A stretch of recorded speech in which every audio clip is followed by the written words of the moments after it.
In today's video, I'm going to show you how you can change or switch between different models on Claude AI. So if you find this video helpful, don't forget to subscribe and like it. So by changing the models, you will have better accuracy depending on the type of task you want to do. And by switching to other models, you will have more usage and higher limits as well. So once you go to Cloudy.ai, you will see this option, which says Cloudy 3.7 right now. This is the current version, the default model you are using.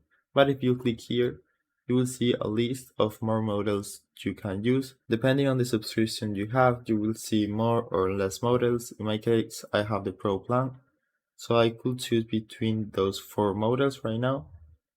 The default one is the smartest model, but will have less limits as well, so you will have less usage.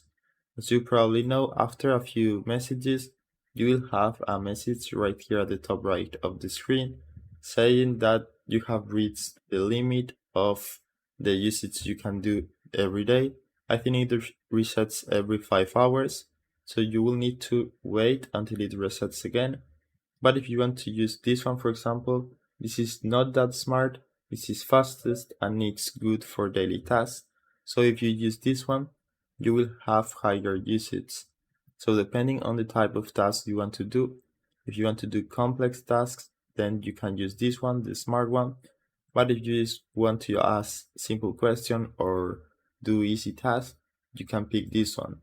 I personally will not recommend these ones because those are pretty old, so just stick to switch between those two. And that's it. The process is the same. Just use this AI and ask him for any type of task you want. This AI can code just like the smart one as well, but it will give you worse results. So I hope it was helpful and thanks for watching.